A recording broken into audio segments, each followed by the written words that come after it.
thank you for being here today. We did kind of an ambitious bite here, right? The intent was, as Rodney and I discussed it, to come out after last year's high water event, meet some folks in the Applegate Valley because we had some unusual flows and got some new folks here for the core too. So one of the goals today is just to get to know folks here. Second is to answer questions. Always have questions about how we operate, what we do, and why we do it. And so we're gonna take a stab at both of those today. The production here, we're trying to capture this on video so that we can take it and reuse it for folks, provide information for folks that can't be here today. But again, kind of an ambitious bet. The whole point is to convey information and have some dialogue both during the presentation and after. If you can hang on to questions until the end, we'll try to work through those, and then we'll stay as long as you guys have questions and do our very best to answer them. So I am Dustin Bankson. I am the Operations Project Manager for the Corps of Engineers Rogue Basin and the Willamette Valley projects. So 13 dams, multi-purpose dams in the Willamette, and then 2 and a partial one still over at Elk Creek that we have responsible for, or we're responsible for here in the valley. So again, my name's Dustin. I have been with the Corps for 35 years in the natural resource management side of the house, most of that. 30 years here in the Oregon, in our Portland district. And so quite a bit of experience, but relatively new to the Rogue. We consolidated the management of the Willamette and the Rogue projects 3 years ago, almost 4 years ago now. So there are still a lot of things that I'm learning about the history of the Rogue, so it was fun in putting this presentation together to look back at a little bit of that history. I may get some things wrong today in terms of history, so if I do, catch me on the side afterwards and bring me up to speed. But good opportunity to dig into some things and give you a sense of what we do and how we do it. What we want to do today, just to provide an overview of the project, how we operate, why we store water and what we do with that stored water, and the authorities or the specific reasons that we do what we do. Kevin will talk about water supply forecast. And it is pretty common for us to do a virtual meeting where we talk about what spring has brought us in terms of storage, how we're going to use it over that time span. But what does create some confusion is why we release water the way we do. And so between Kevin and Dan, we'll talk about our primary authorized purposes, what we operate for, specifically in the realm of fisheries management, and how we use that water to improve conditions for those fish species downstream. And then we'll provide some information, some links where you can get additional information or stay up to speed. And then, like I said, we'll be here as long as we're needed to answer questions and hopefully have some good dialogue after we get through some of the content. Just a quick overview of how we're organized in the Portland District Corps of Engineers. So at the head of our district is a commander, a colonel. He sits up in Portland. Our district office is right there in downtown Portland. Our district basically spans the state of Oregon. So all of the lower Columbia River projects, Bonneville, the Dalles, John Day. There's a little project out in Heppner called Willow Creek. And then we have the 13 projects in the Willamette Valley, the 2 projects down here in southern Oregon, so all the way down basically to the California border. And then we also have responsibilities for navigation dredging along the coast. So the Corps does quite a bit of work in support of navigation up and down the Pacific coast. Our operations division, so the chunk of our organization that's responsible for all the facilities, all the infrastructure, our operations division chief is Kim Anderson. I work for Kim as the operations project manager. And then maybe the more important people that you see on this slide, if you look down at that little box, it's the Rogue Basin operators. So we have operators that work at Lost Creek 24 hours a day, 7 days a week, 365 days a year, monitoring the performance of our dams, producing hydropower, managing high water events, and working directly with our regulators and with ODFW to manage our flows in very specific ways for very specific purposes. So just a quick overview of kind of how we're organized. So thinking about the history and kind of looking at the Rogue Basin, I look back at some of the water resource development manuals, and the project itself was authorized in the Flood Control Act of 1962. But at the time, kind of leading up to that or prior to that, the 55 flood was really vividly in most people's minds. And I don't know a lot of the details around the 1955 flood, but you see in that document a lot of references in the public involvement sessions to whatever happened in 1955. And so as the Corps was scoping this project and involving the public, flood risk management, what they called flood control at the time, but our term now is flood risk management, was kind of the primary purpose. Second was a desire for improved water availability. And so what was seen as kind of a problem of the seasonality of rain and the ability to distribute it over a range of needs, which at the time was viewed as a constraint on agricultural production. Right? So the need for water supply to provide for irrigation needs in the future, current and future needs, because those baseline flows were very, very low in the summers. And so initially there was a want for flood risk management and even some of that irrigation production. And the way it was explained is even at the expense of fisheries management initially. And that thinking really evolved through the public involvement process over a number of years, working with folks. And you saw that set of priorities not change completely. There was still a strong desire for flood risk management. There was still a want for the ability to have stored water for municipal and industrial needs and irrigation for agriculture. But fisheries enhancement, right, the impacts, and there were issues with fisheries health prior to dam construction, really came to the forefront. And the result of that, that study was they looked at a whole bunch of different alternatives to try to address flood risk management, including relocating people out of the floodplain or different regulations on development over time. But ultimately what they came back to was a series or a set of multi-purpose storage dams where we would be able to store water and then use it seasonally and then manage the risk during flood season in the basin.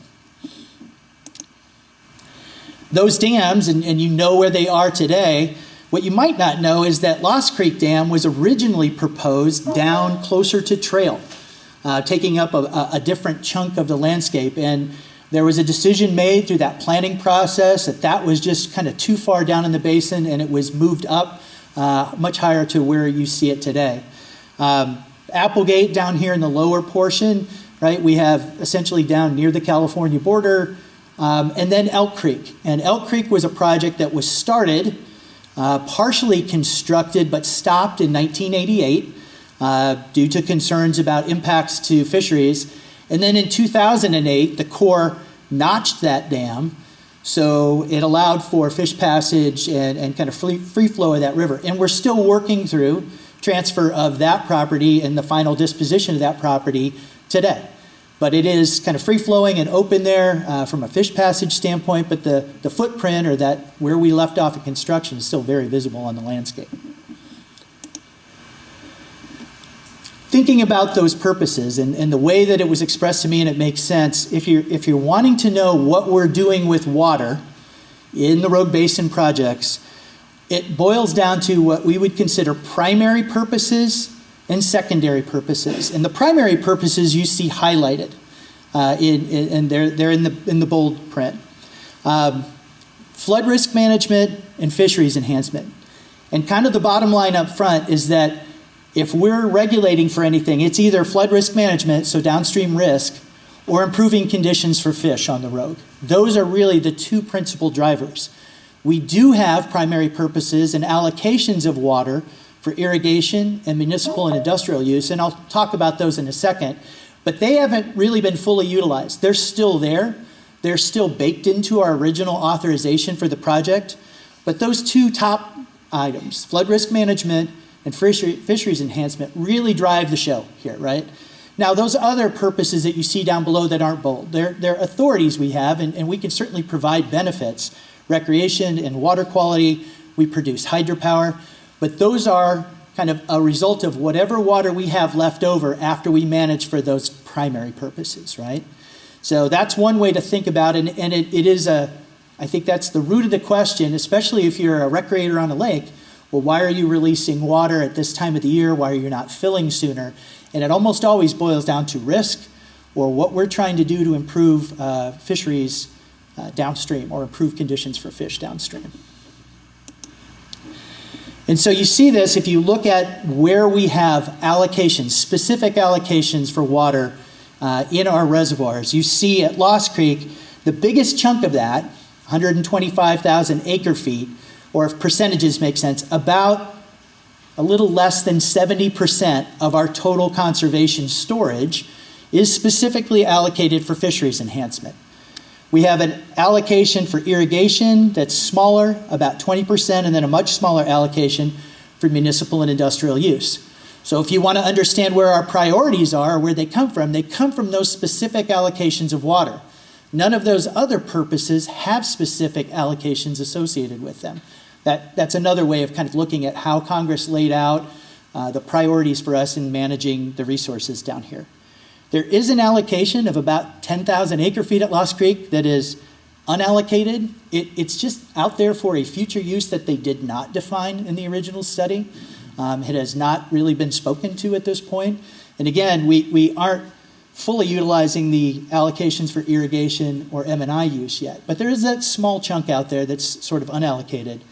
And then something I'll explain in the next chart that is carryover storage. And this is really a buffer of water that we carry at Lost Creek, and there's a smaller carryover storage at Applegate for extreme conditions. And it's very different down here than it is in the Willamette, where you see reservoirs that are filled to whatever capacity we can get to in the spring, kind of our maximum conservation storage, and then we pull those reservoirs all the way back down to try to maximize flood storage. In the Rogue Basin, there's this chunk of water that we have to kind of buffer extreme conditions or extreme droughts. A little bit different, and really based on how we the hydrology in the basin and the risk that we're managing downstream. So this is probably the most important and least understood chart every time I do a water management meeting. It is really the foundation of how we operate. It's called a water control diagram. Sometimes you hear it referred to as a rule curve. But if you look at that, and hopefully folks can see how well the detail is. Down on the bottom, you see months of the year. January 1 on the far left, all the way to December on the far right. On the left-hand side of that graph, going up, you see elevation, right? So what is the pool elevation or height above sea level that we're managing to? It's the black line that I would draw your attention to. So that black line is our rule curve. And what you see as it goes over the months of the year, beginning in January, as flood risks downstream diminish, we slowly start to fill that project, trying to store as much water as we can as flood season goes down until we get to a maximum elevation. And that's either a calculated elevation, right? What's the capacity of the dam, or whatever nature brings us that season. But we store as much water as we can during that conservation storage season, and then we transition kind of in the June, July, this time frame, to conservation use season. So whatever water we have at Lost Creek or Applegate, we start to use that water for the purposes that will be described in much more detail later.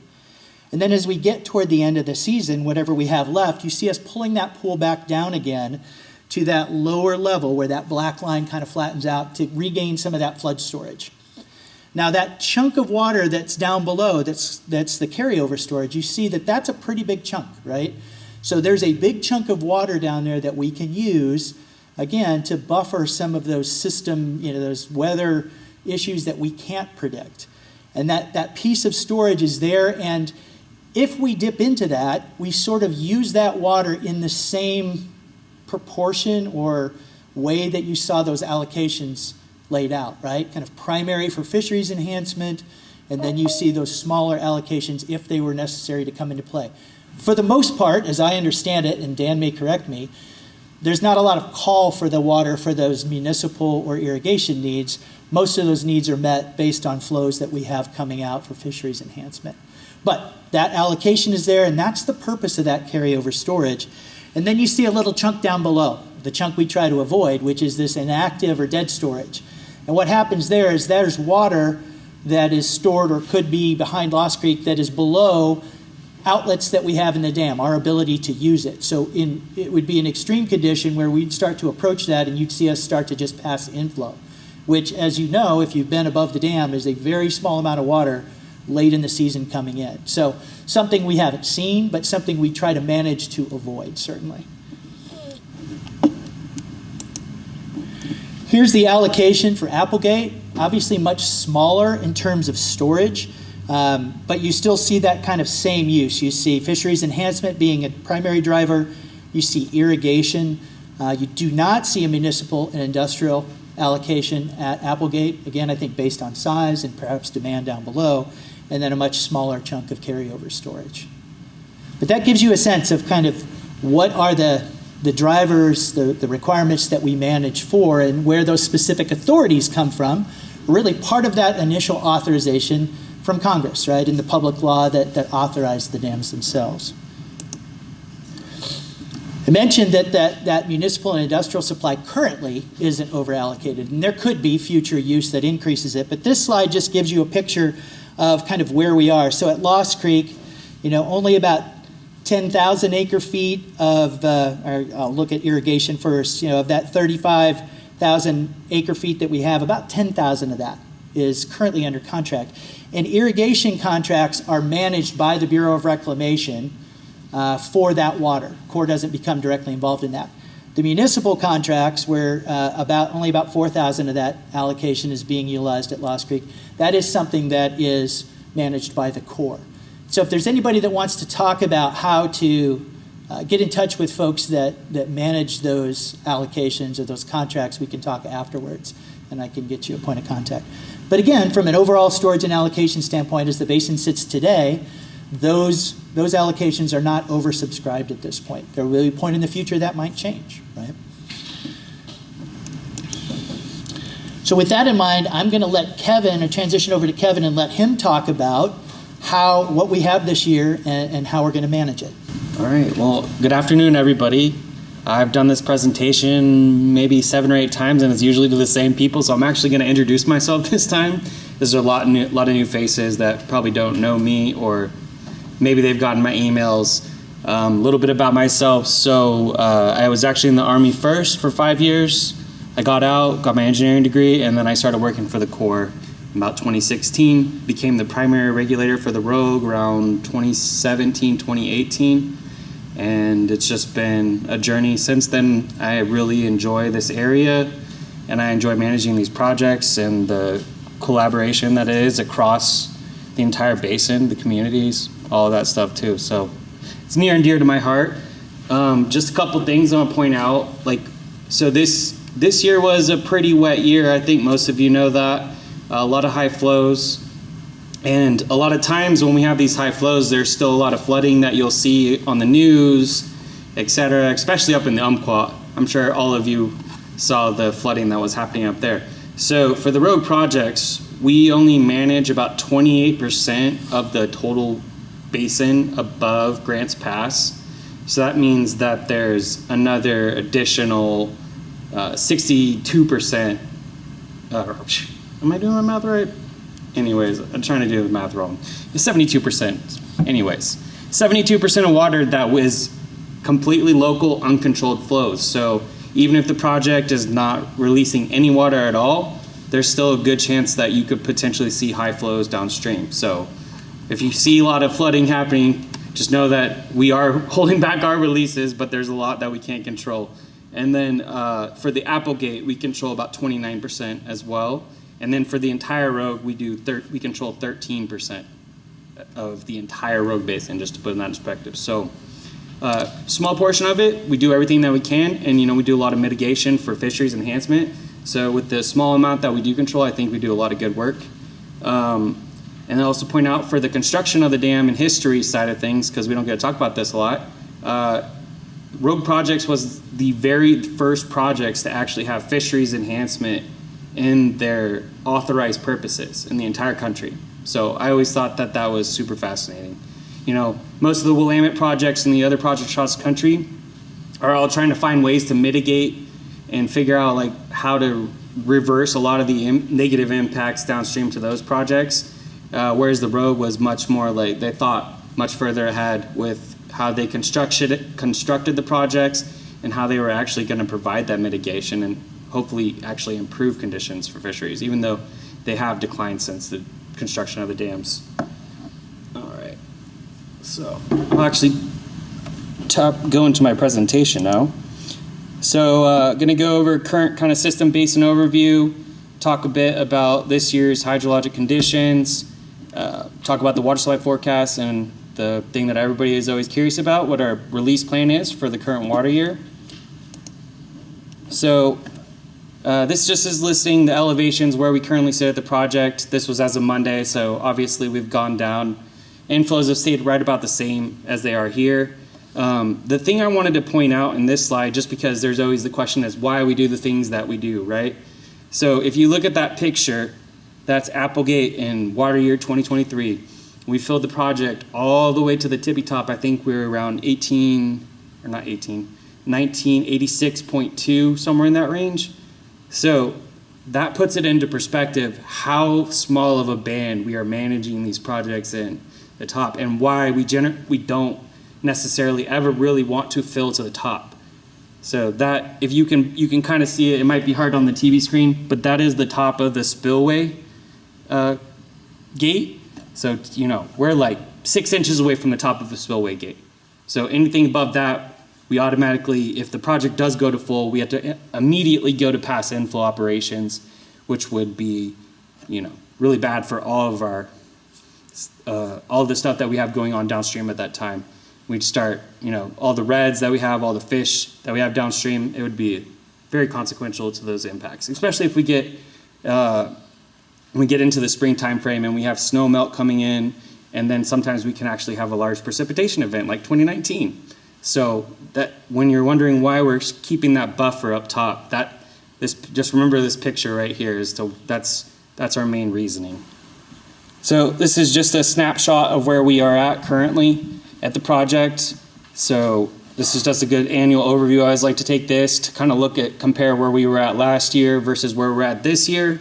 Pretty similar story. I think we had a much better snowpack this year. We had a lot more precipitation this year, and we had a lot stronger inflows consistently going through the month of May and into June. So, we were able to release more water, and we have mild temperatures. So, but we were able to keep a pretty flat pool going to this point. So we're still, I think, a few feet higher than we were last year. And then I guess it would still be your right. So the graph on the right is basically a picture of every single water year, the elevations, and where we track compared to those. So, most years, minus a few, we do pretty good job at filling the Lost Creek project when Mother Nature allows us to. And the other thing I want to point out that wasn't discussed, so with the rule curve, when people say you fill sooner, Lost Creek actually starts refill season sooner than any of the other projects in Oregon that I'm aware of. There might be some other small projects, municipal projects that start sooner, but we start filling in January. Most of those projects don't start filling until February, like Applegate. So we do, they did a really good job foreseeing that, using that precipitation in January and the snowpack to help kickstart the refill season. And then here we are at Applegate, similar story. We had a lot more inflows this year at Applegate than we did last year. As you can see with this green on the below, it might be hard to etch out from there, but lots of precipitation. We got super full between December and January, and we had to evacuate all that water, and then it just kept coming and coming and coming all season long. So, but I didn't think anyone really had questioned that we were going to fill Applegate this year. I did see some Facebook comments saying that we weren't doing it, but we did fill Applegate, I promise. And you can see we're still very full right now, this deep into June, which, normally at this point, as you can see from this, last year was a decent water year as well, but we were still quite a bit lower than we are right now, with releasing less water then. And then Applegate, similarly from a all-over perspective, I think, there's maybe 4 or 5 years in there that we didn't really fill the project. So most years we fill Applegate. It seems like, obviously the low water year stands out in everybody's mind. They're like, oh, we never fill. But that, that's just because that's what stands out. So I'm super happy that so many people are here, because usually people only show up when there's no water and everyone's upset. So I'm pretty excited. And then, so one of the things that what Dustin talked about is kind of our fisheries enhancements and the things that we manage downstream. So we also have local targets. So if you look here on the left, that's the Applegate temperature targets that we release from the project. So that's for local fisheries, because obviously by the time, so we have local fish that come and spawn all the way up almost to the face of the dam at Applegate. And so we manage those temperatures to try to match what the temperatures were like before the reservoirs were completed. And so just in recent years, between September and October, we've actually been increasing our temperature targets to get rid of this, if you see this second circle right here. So the way the pool works is we have a layer of hot water, then we have a layer in between, and then we have cold water. And we only have certain inlets that the project can pull from. So once we get to a certain point where we lose that upper layer and we can't release that hot water anymore, that hot water doesn't go away. It just slowly works its way down into the bottom outlets. And that's where you see this jump up in temperature.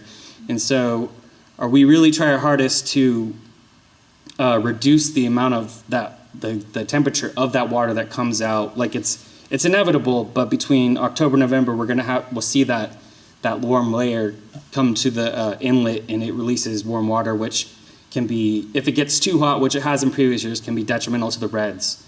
You know, if it gets over 66 degrees, it can actually kill pretty much all the eggs downstream. So, and then I just point out that though we try our hardest, usually, I don't think I've ever seen us like actually get to the 38 degree mark out of the projects, even releasing the coldest water from the dam. So as much as we try to meet those conditions, there's limitations to what the project structures can offer. And then over to the right, this is Agnes. And so we have temperature targets starting in May all the way through June. So a lot of the time, you will see us releasing extra water in the May timeframe when we see those heat waves. And this is, right here is what we're looking at as far as why we release that additional water.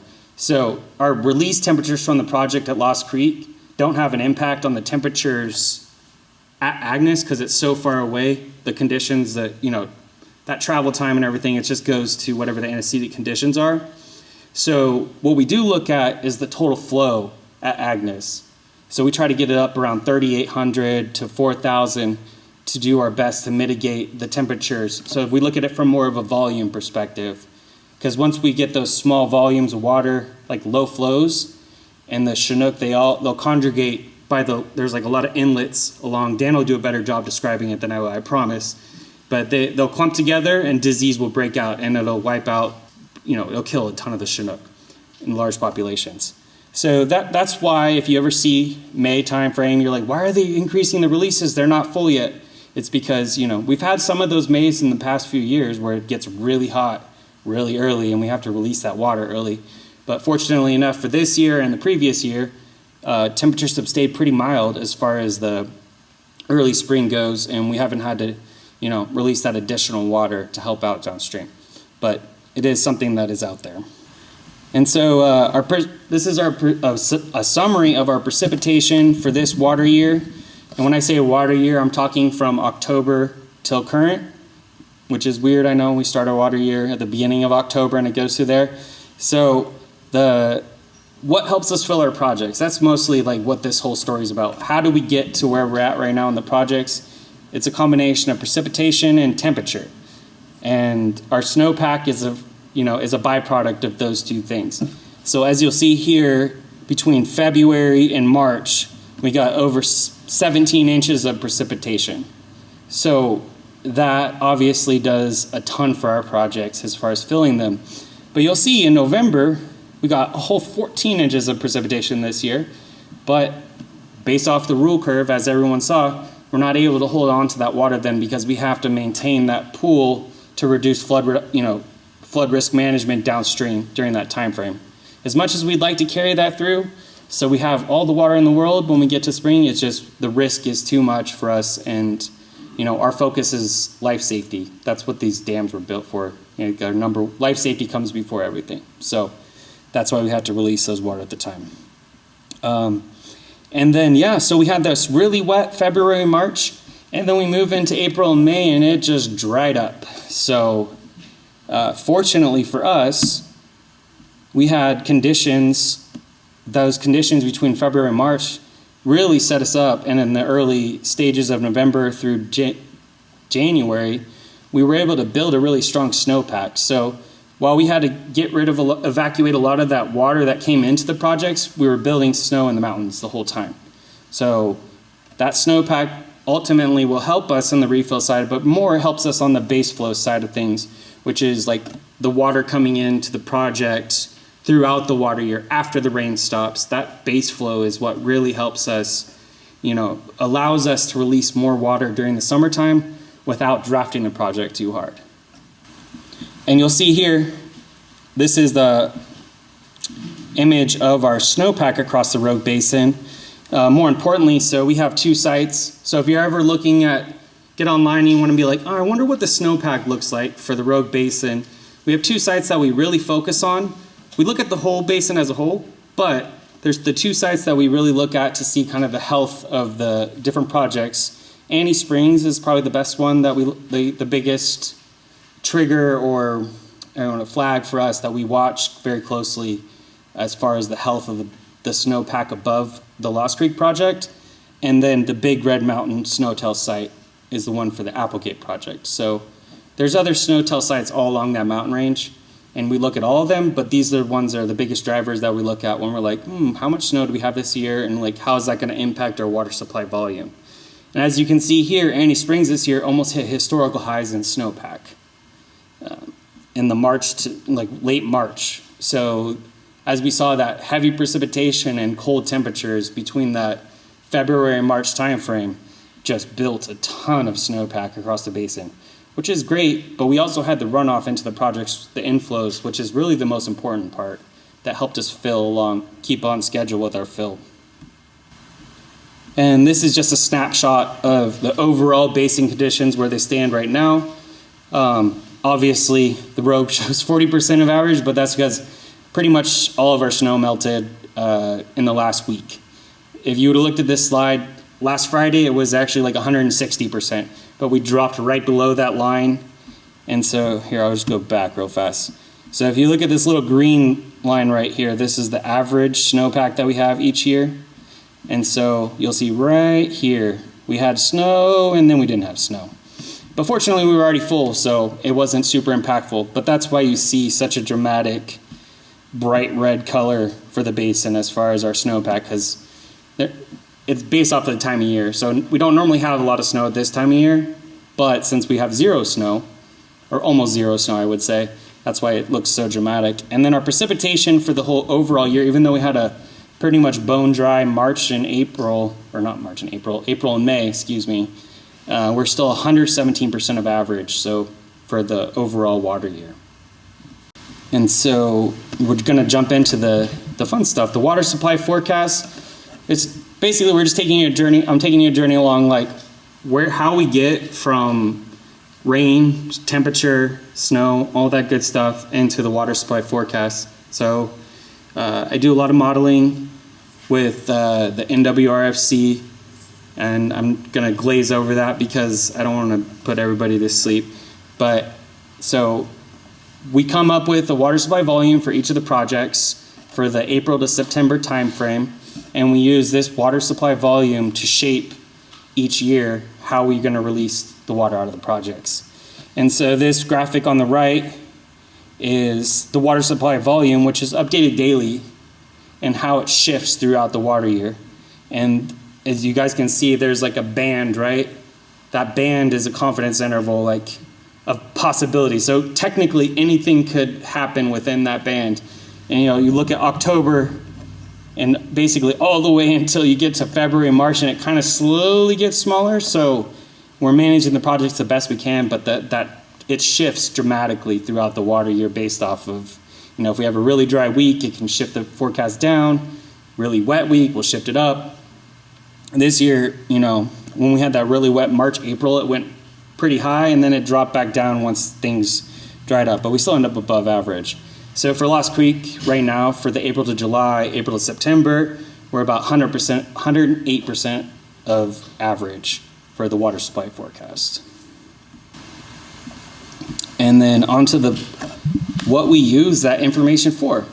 So this plot is a model results from taking that water supply forecast.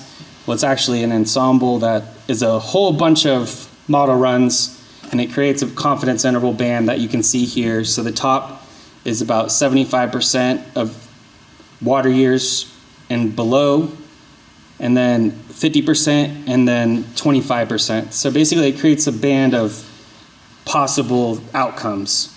And so the blue line in the middle is the one that we generally focus on for our decisions and planning, which is the 50%. So it means half below, half above. And that's how we come up with our water supply, or our water release plan. So as you can see for this year, most of June, we're looking to pass inflows, hold in about 3,000, and then inflows are forecasted. They actually dropped off a little bit quicker than we were anticipating, but we still were full, so it didn't necessarily have a negative impact. So we're gonna hold that 3,000, get to about 2,800, and then in July, we start dropping those releases off to the 2,500. And so the Y for the releases between the May and June timeframe, the higher flows, is for the spring Chinook. So the spring Chinook start migrating, and we release more water to trigger that and keep an additional amount of water in the system throughout that. And then I won't touch too much into that. I'll let Dan go into that. But then as we go into July, they've pretty much finished the majority of their migration through the Agnes Canyon, and then the fall Chinook start coming through. And so the fall Chinook are the tough fish, don't need as much water. At least that's how I look at them. And so, but we do want to keep a good amount of water down in the stream for them. It's just they don't require as much to keep the mortality rate for that species, or keep a low mortality rate. And then we get into the August time frame, and that's when it starts getting fun because you have a bunch of conflicting things happening. We want to stop the fall Chinook from getting too high in the basin because they'll actually go and dig up all the reds from the spring Chinook. So we slow that water down to signal them to stop coming up, and then they start spawning. So once we get kind of into the September time frame, where you see we drop releases to around 1150 pretty much every year. What our target there is to have a release that we can maintain, so that's our spawning flow. So, which means that all the fish, we want them spawning at that flow, and we try to maintain that flow all the way into next year. And that's when we talk about that carryover storage and how we manage our pool. Is we're trying to basically make decisions now that carry all the way into next year. So we use that carryover storage to maintain the same basically wetted perimeter of the river where they've laid all those reds. And if we drop below that substantially, we can dewater those reds, which obviously would not be good for them and they'd die. So that's what we're looking at doing. So we're starting the transition to spawn from the migrating to the spawning, and then we're maintaining for the reds in the water. So basically we try to keep that 1150 all the time. Previous years, you'll see we've actually dropped below the 1150 because we had very poor water years. So it's all calculated. Like, we want to fill the projects, and so you look at, we've dropped down to like 900, 800 CFS out of Lost Creek. Really, we want to be at 1150, but we also want to fill the projects for the next band of fish that are coming upstream. So it's all a balancing act. And then I'm trying to think, that's pretty much the majority of it for the Lost Creek. And then the other thing that we always take into consideration for Lost Creek is we're trying to maintain elevation above 1812 all the way through, I always get them confused, Labor Day, Memorial Day, Labor Day, all the way through Labor Day to make sure that the local recreation boat, the boat ramp, and the dock, that they stay open all the way through the last holiday weekend of summer. So that's always in our mindset. So we will actually drop releases during the summer sometimes if, say, the forecast is incorrect and we're seeing that inflows are coming in a lot lower than they were, and we don't want to drop that elevation off. So we'll drop those releases to try to ensure that we maintain the elevation for one of our other authorized purposes, which is the recreation. All right, and then Applegate, pretty much the same story as Lost Creek as far as what we're looking at. It's the water supply volume forecast. Applegate this year had a lot of water, and I'm sure everybody that lived downstream of it is well aware of that. So for this year, we're about 130% of average, which has actually gone down a little bit in the last few days. But overall, very strong water year, a lot of yield, and flows are going to be probably higher throughout the season than I've seen them since I've started, actually, or since I've been doing this for 7 years. And you can see that from our Applegate release plan.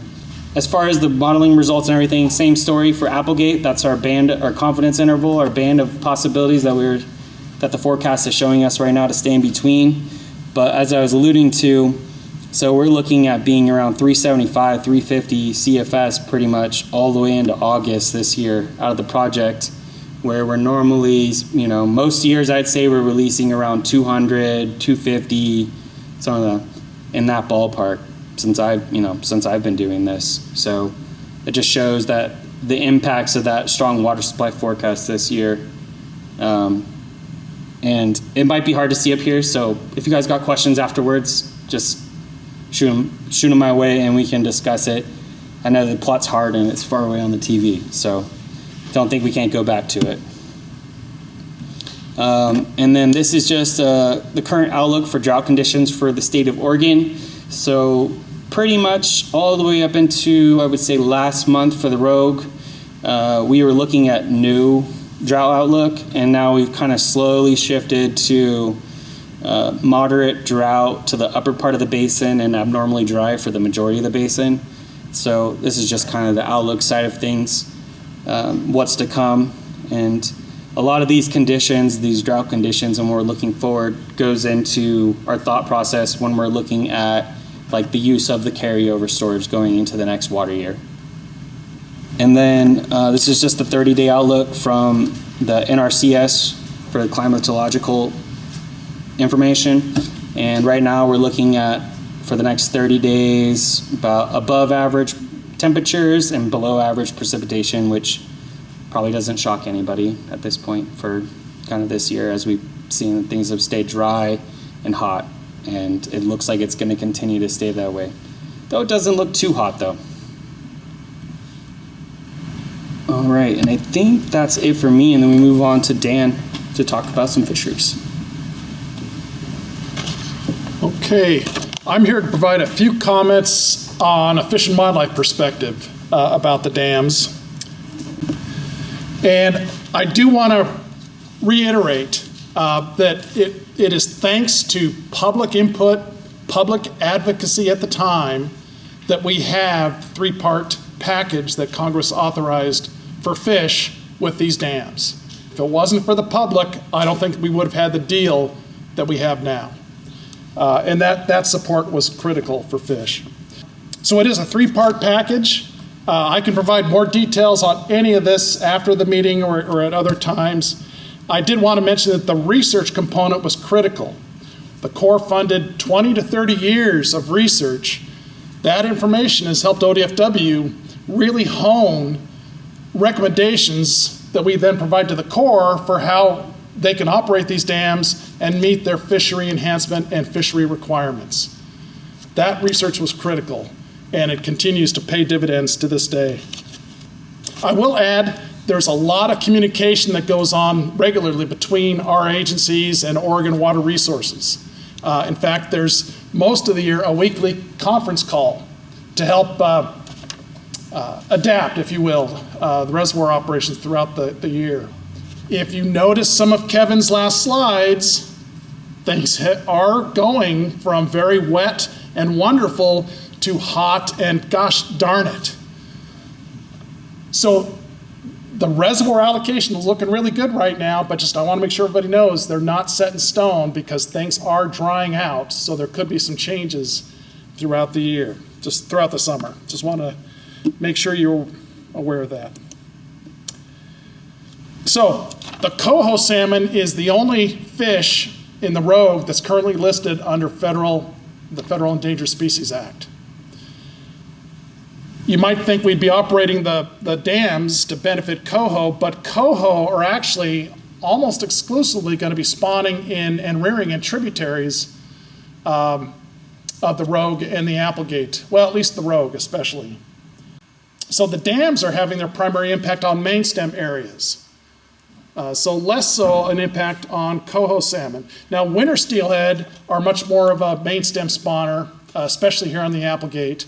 But even then, it's the Chinook salmon that are by far the most impacted by dam construction and dam operation. Case in point, so the spring Chinook is the species most affected by the dams on the Rogue, by far. So these fish formerly would have spawned well up into the South Fork and Middle Fork of the Rogue. Now, following dam construction, these fish are stuck trying to sustain themselves in about 30 miles of habitat. Just as an example, fall Chinook have over 300 miles of habitat. Springers have about 30 miles of habitat available to them below Jess Dam and Lost Creek Reservoir. It's challenging for these snowmelt-driven fish. The research confirmed the impact. So the red line is the Rogue spring Chinook population, the naturally produced population, and it declined in the couple of decades after the construction of the dam. The green line is the North Umpqua population. So that remained relatively stable.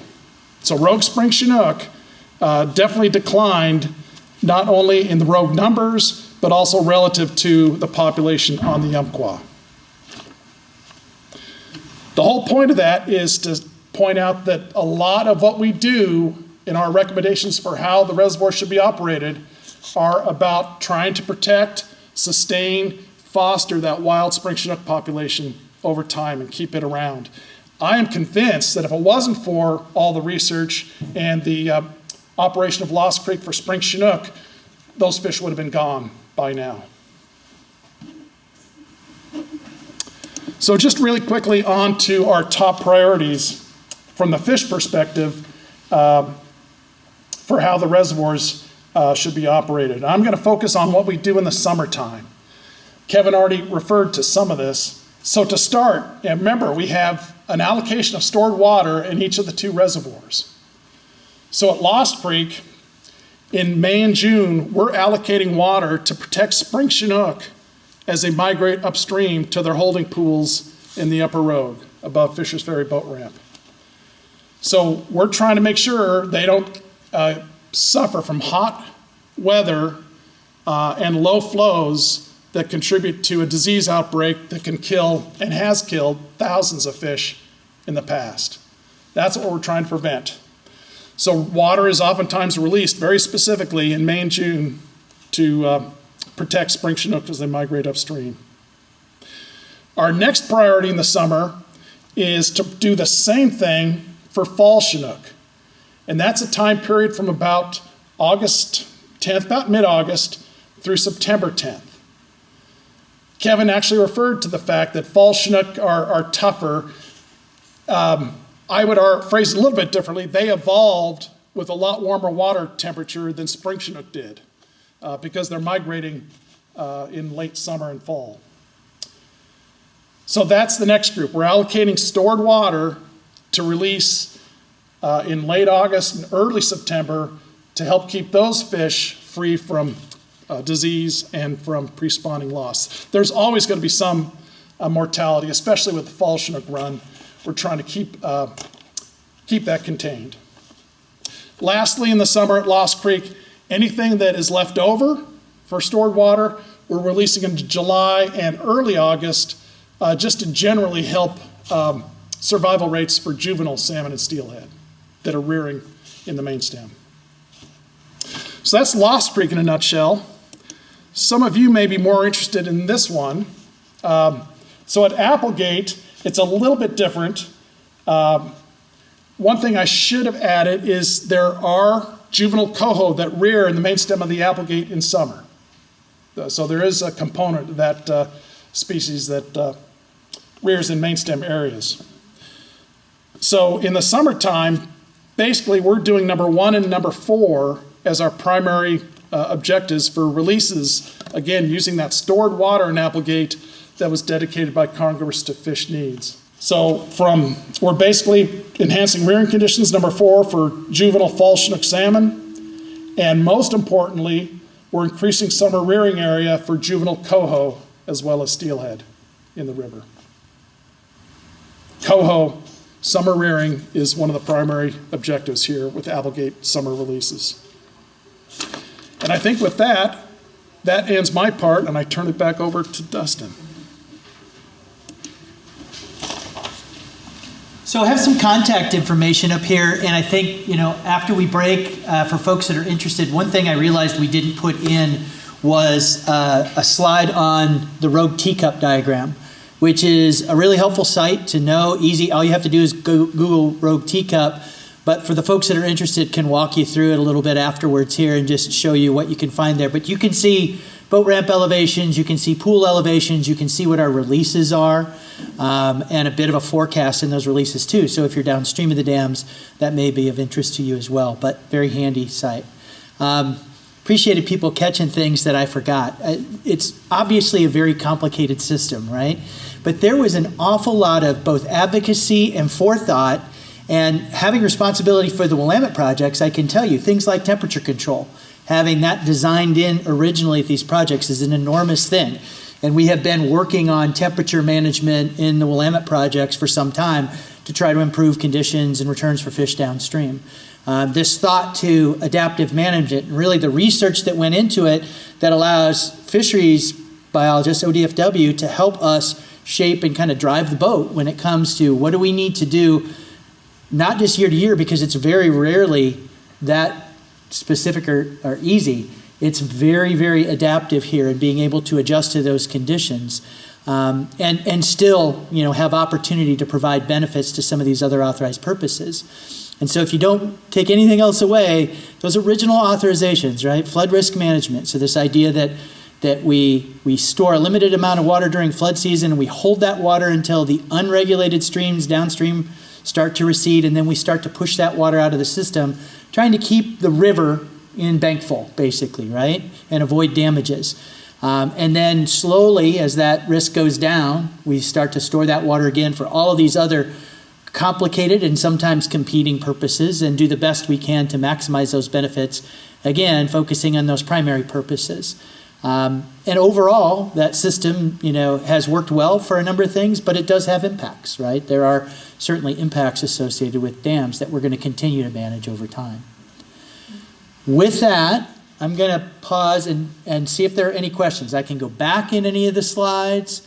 We can also break if there are no questions and folks just want to talk to folks on the side. Do we have any online? No questions yet? Yes, sir. So I'm working in the wildfire realm, and I'm wondering, are there any plans for if there's a wildfire upstream of Lost Creek or Applegate Lake and you get debris flow into the lake to protect the Army Corps infrastructure?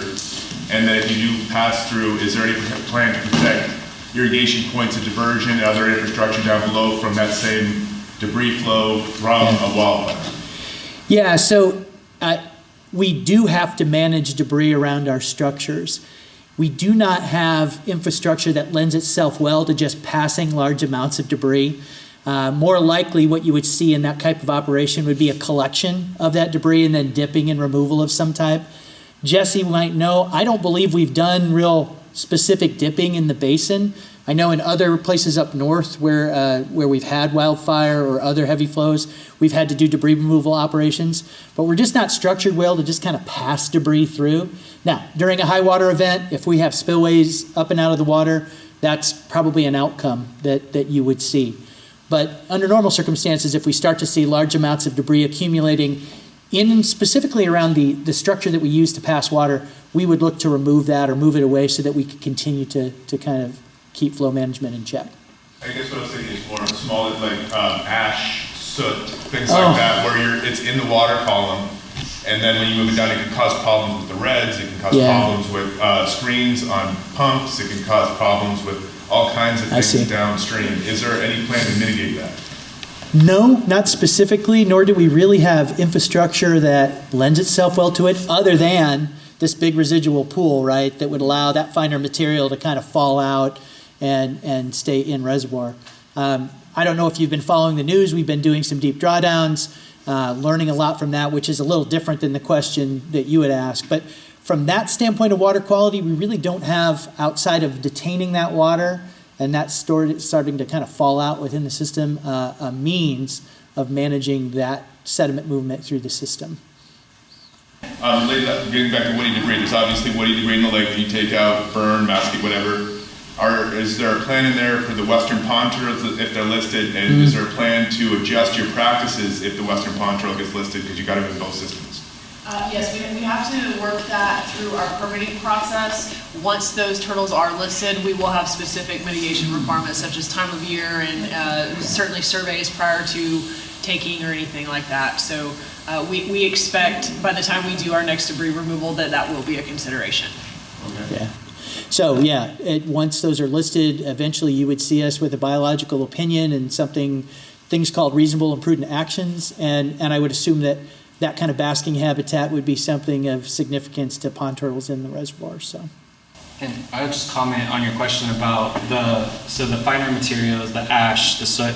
So generally when we have fires upstream of the projects, our primary concerns aren't necessarily that settling out, because that will settle out in the project. We do surveys on a regular basis to see how much of that dead storage is being occupied by sediment, because obviously not everything gets passed through. And it hasn't been a substantial problem with the road projects as of yet, as far as like too much accumulating. The biggest concern usually we have is the impacts to the hydrology upstream of the project. When you have areas that were once wooded that are burned down, how it changes that hydrograph coming into the project. So usually those are the main concerns when dealing with wildfires, as far as like the impacts of them to the project. Other questions? Yes, ma'am. Yeah, earlier this year there were some wild rumors going around about the whole Army Corps being fired and nobody's going to be looking after the dams.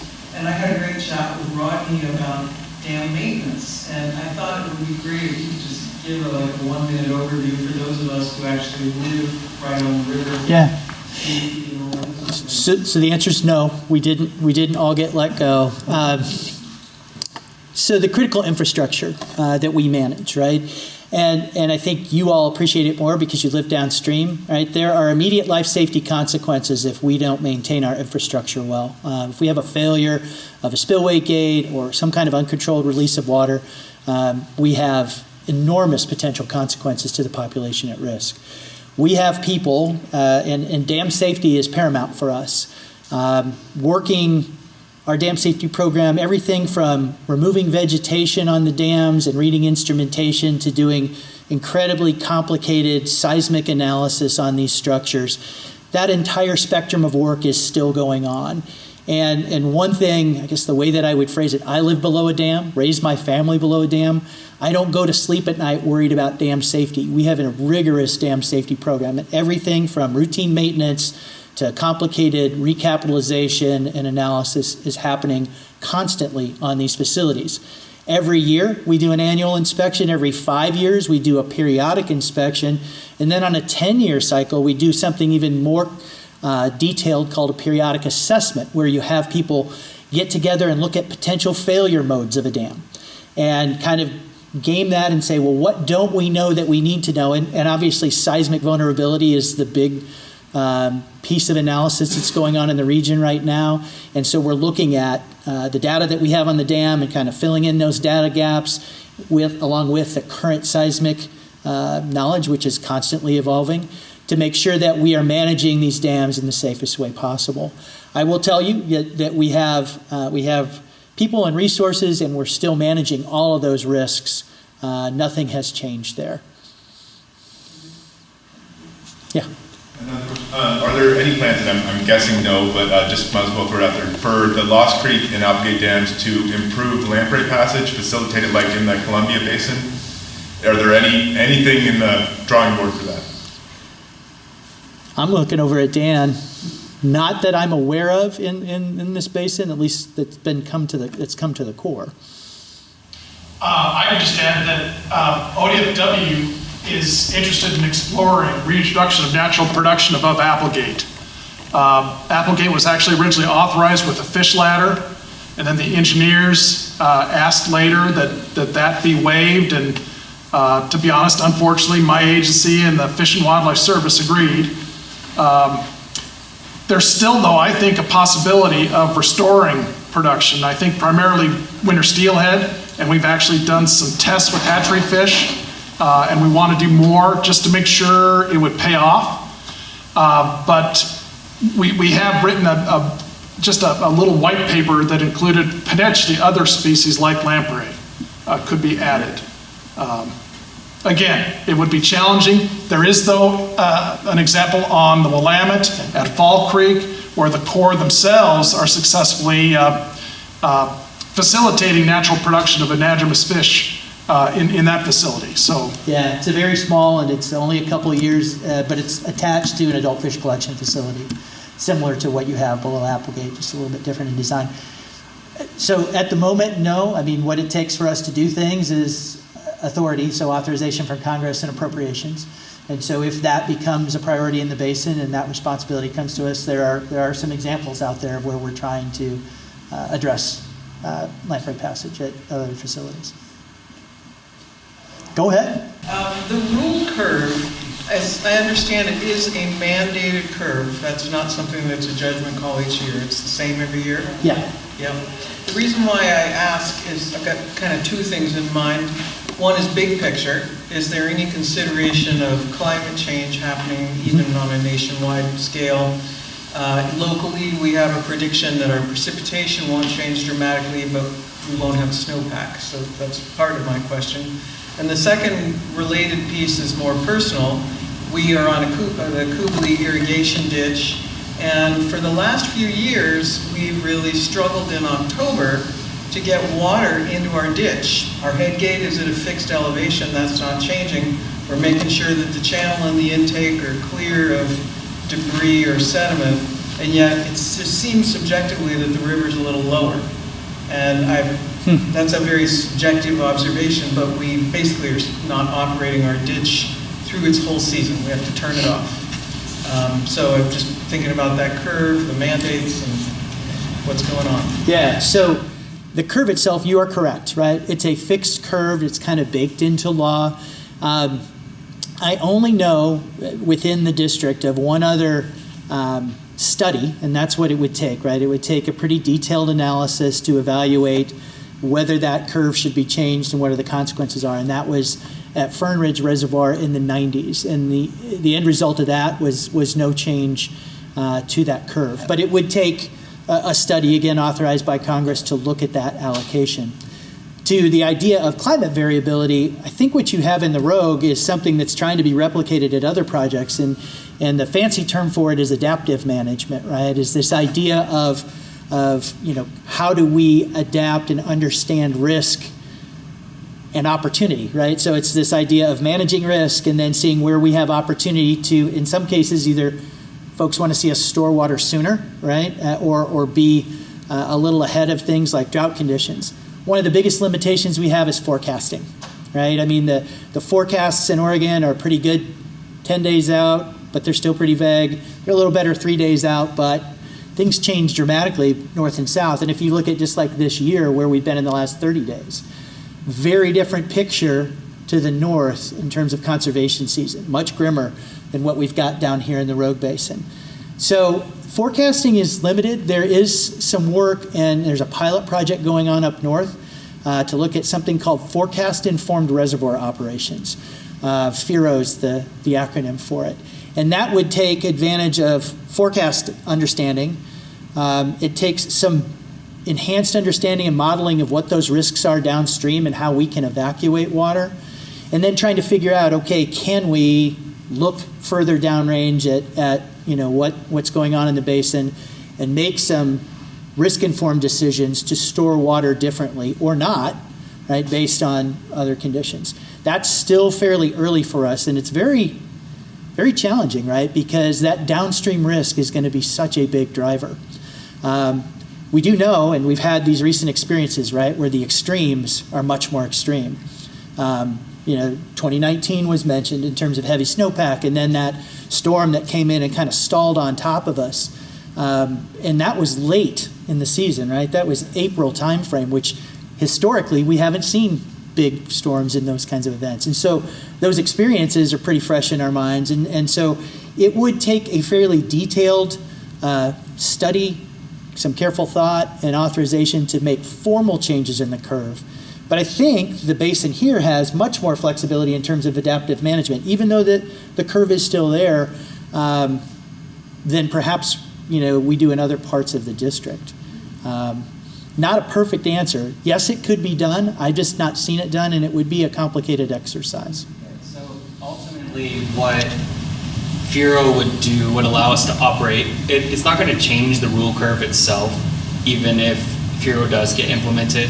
And we're already using forecasts to inform our decision making. But basically what it comes back to is like what Dustin keeps saying, is the authorization, the risk, all of those things.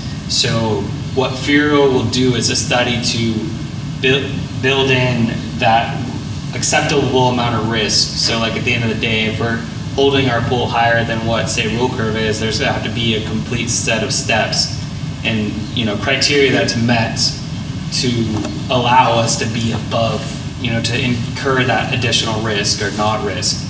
And I think that will ultimately get probably implemented across probably most projects in the entire Army Corps at some point. But it's a very long process, and it's going to have many, many stakeholders, and they're all going to have to agree on something. So, whenever you get large groups of people together to all agree on the same thing, it's a challenge. So, but ultimately, that is where I think our management will be headed. Yes, sir. So the oldest dam on the Applegate is the Murphy Dam, and there's a possibility in the next 5 years it might come out, in which case, would that affect how you do your releases? Because it's going to change the behavior of the river from Murphy to the convergence. There's also all the impacted sediment, dioxins, and various things behind there. And then if you flush that out, that's going straight to the Wild and Scenic Road River.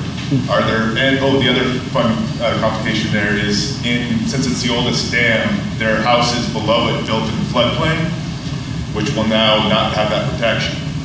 So is any of this on your radar, or? I'm not familiar with Murphy Dam or really what the flood risk management piece of that is. So no, I punt that. I don't know. It's the irrigation. But are anybody aware of any discussion we're having? It would go through it hasn't hit our 408 process yet. Okay. So we are aware that it's considered to be coming out. Once that fully starts working through and they hit our regulatory processes, I should probably break down what 408 is, but it's kind of like if there's a federally authorized project, we have to look at what the impacts to that are. And for us at Murphy, Yes. That's fish passage, right? That's our ladder? So our only stake in that is the fish weir that allows, we don't own the dam itself. Yeah. So the fish weir is our stake in that. If the dam comes out, the fish weir is no longer needed. But the 408 process is what would look at those impacts and how that needed to happen. Yeah. I don't know that it would change our regulation, but I'm sure we would be engaged in terms of the process of, removal and deconstruction, and I'm sure the water quality issues are part of the analysis of removal. So, Great, I just wanted to see if- yeah, not. I mean, sort of aware. It came to me slowly, but really, our stake there is a fairly small one. Yes, sir. Couple questions. You've got the water control diagram for Lost Creek, but not Applegate. Can I find one of those online? Yes, and thank you. And you're right. I did not get that slide in, but I'll tell you another place you can see it is here on the teacup. Should be able to see it on the teacup diagram. There you can see our authorized curve. Just the months of the year are a little different. So June through the year going out. So you see us up at conservation and how we trended down over the last year. There you see the bottom, so our lower pool, and then how we filled over the course of this year going forward. So just a different view of the... Through the summer, as your inflow changes, how frequently do you guys meet to look and go, do we need to adjust anything? And maybe along those, you mentioned something like, if you see a big heat wave coming, will you respond to that? How do you guys do that? I know you meet weekly, right? Yeah, To we try meet to- weekly, and the response to whatever that is happening in the system will vary based off the severity, right? So, if we have the additional water to support it.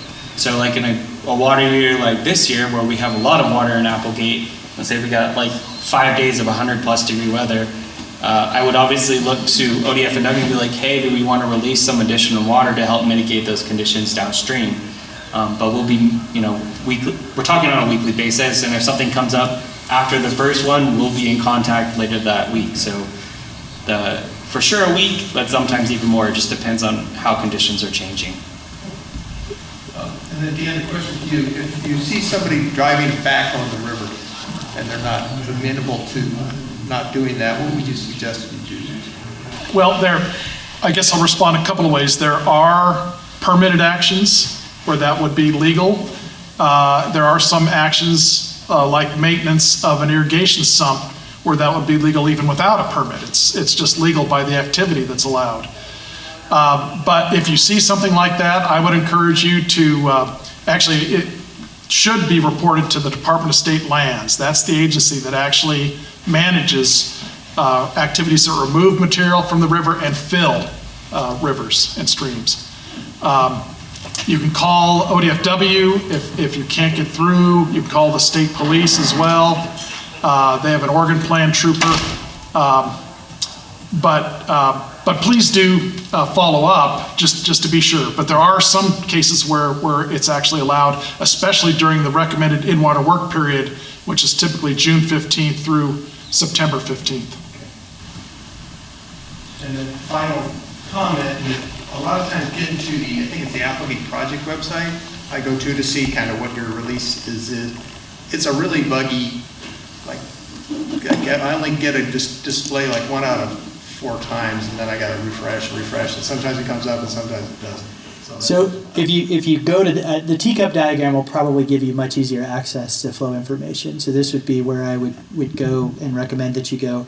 If you just hover on the orange hash mark, which is a dam, it will show you inflow and outflow and kind of where we are in relation to the water control diagram. And then what I just did a second ago when you asked the question, if you just click on that, it will take you to the other graphs, and depending on where you're at, you'll be able to see temperature, you'll be able to see levels, you'll be able to see boat ramp. I don't know if you have boat ramp elevations on here. Boat ramp elevations. So lots of usable information there, and much more accessible than our district website. Okay. Great, thanks. There's also a phone number you can call, also that is updated daily, I understand. The call-in number is still active, Rodney? It is. Yeah. It is. Yes, ma'am. 2 comments and a question. Firstly, I want to thank you for the attention to the releases. As a regular water user and swim in the river every day in the summer, it's really appreciated that you're so careful with it. I also want to say thank you for this presentation. It's an unusual event and really valuable, and I learned a lot, so thank you all for coming. And my final question is sediment behind the dams an issue at all? Does it affect the volume or?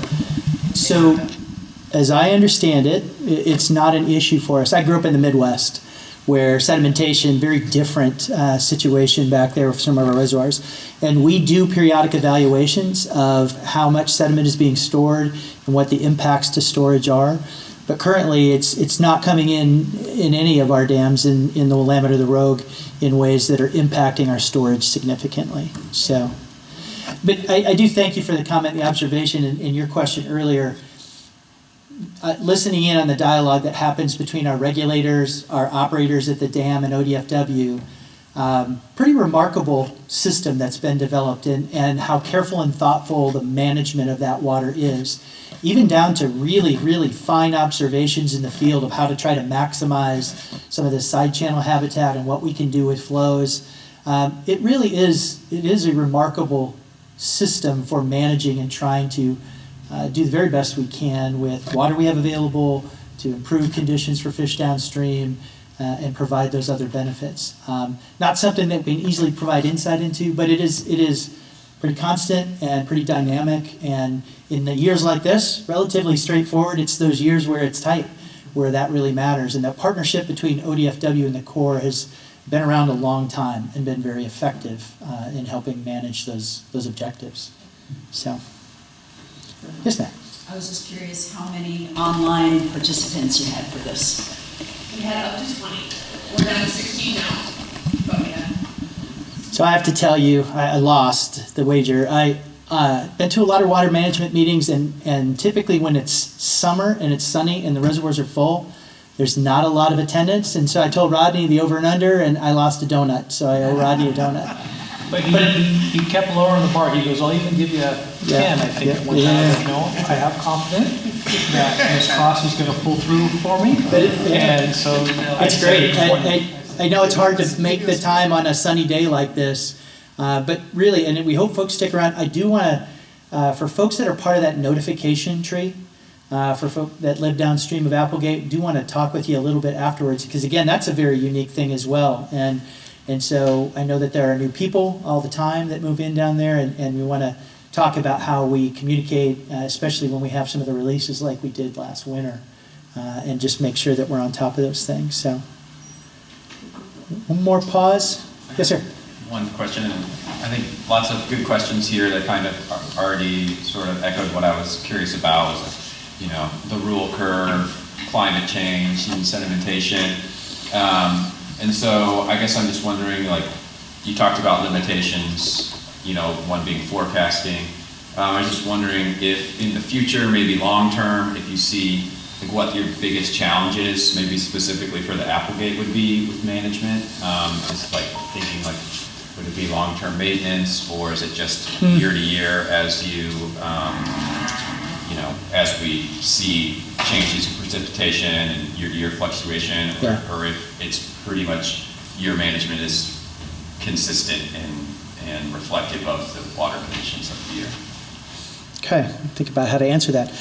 As an operations manager, infrastructure reliability is critical to me, right? And so thinking about all of these assets that we manage, the consequences if they don't operate correctly, whether they're to people or to the environment downstream. I think whether you're talking about the Rogue Basin or the Willamette Basin, that continued investment in infrastructure and reliability is incredibly important. Whatever the changing conditions are and the agreed upon balance of those benefits, we still have to rely on the infrastructure that we have in place unless we change that, right? Unless you modify it for the future. But for me, and thinking, now that you're seeing these projects start to age, it is that continued investment in infrastructure. And don't get me wrong, we're very much on top of the condition of that infrastructure. But these are enormous investments, right? And infrastructure across the country is a significant concern. So we continue to assess, evaluate, communicate risk. I think what you'll see us doing regularly is coming out in advance of flood season to talk to you about flood season management and the preparation we do with the counties. But also making sure that we've got those requests in the pipeline so that as we have those infrastructure needs come up, we can maintain these facilities. So if you're asking an operations manager, I think infrastructure is essential to being able to adapt to whatever expectations or climate conditions bring us in the future. That on top of these kinds of ongoing studies and as the science evolves, would also drive potential modifications in facilities. But Rodney knows that 24 hours a day at any moment we can get a phone call and conditions can change. And so that's always at the top of my list. One of the considerations is seismic. That phone call any 24 hours. Yeah. Every time there's a seismic event of a certain magnitude, those folks get a call and they have to go out and check a number of things at whichever dam was affected. So there are human eyes on every time that alert goes off. Yeah. So you all have the benefit of being closer to a lot of those seismic activities down here in this basin than the rest of the state of Oregon. So it does drive a lot more call-outs for us. And I would say from a hydrologic climate standpoint, as far as challenges, I don't see any more of a challenge than, because everything's dynamic when it comes to that sort of modeling, is like adjusting to what current conditions are. So as conditions change, we're going to adapt to make the best of that we can, best decisions that we can at the time. So it's like, regardless of how climate changes over time, we're going to be on top of it in our study, modeling capabilities and stuff is just going to improve over time as well. So I think that the adaptability, if anything, we'll get better and better at forecasting, and we'll be able to take what we know or what's going on to even make better decisions. So. On that challenge front, are you adequately funded and is your budget under any threat? So I will say that we've got money for the mission that's in front of us right now. I don't think you would ever run into anybody that says they have everything they need all the time. So we are constantly balancing, available resources and risk. Our organization is very good at keeping high priority issues related to safety, dam safety, in focus. It's just a tricky question, right? I mean, I don't think you could talk to any federal agency that couldn't find good work with more dollars. But I think we have a really strong understanding of our asset condition, of where our priorities are, the ability to elevate and communicate those needs. But there's always tension, right? And there are always trade-offs between those authorized purposes and available resources. So we've been balancing it pretty well for a long time. And when those things, or they get out of balance, we have means of elevating and driving awareness on that too. All right, well, we'll stay and we can have side conversations. I really appreciate the time and attention on a day where almost everybody probably would rather be on Applegate Lake than here in the building. But like I said, this was a toe in the water for us. We definitely want to come back and get more consistent with staying connected with you all out here. So you have points of contact. We will get these slides posted. Jesse, did we have a sign-in sheet for the folks that are here? We did not have a sign-in sheet. So if you don't mind, before you go, if you want, we'll get the sign-in sheet and we will share out the information from today. And we'll also get it posted on our district website, which you can find it. It is a bit of a slog through a couple of those. I agree. And we'll be back probably closer to flood season, I would think. Thank you. Going on almost 4 years, and Dan, Kevin, and Dustin kept referring back to the conservation plan, the fish conservation plan. That is online. If you go through the ODFW, there's a web link there, and you can actually, this is the condensed version. This is the one I always carry with me, and it talks about why we do what we do and stuff like that. Dan was talking about the 30 years of information, the historical stuff. If you go onto the website, that information is there. So you can actually go down a squirrel hole with that if you wanted to one day, and you could get every bit of information you wanted on that. I highly recommend it because I was born and raised here in the valley, grew up here and stuff, and I never knew about that until I actually went to work for the Army Corps, and I read that document. It was extremely enlightening to me. So again, Jesse, I'll ask Jesse to send out that web link for you folks, because I know you guys are extremely interested in that. So I would like to, it's all online. It's everything that we've talked about. It's all accessible. So just want to make sure that you folks know that. So thank you again. I really appreciate your time.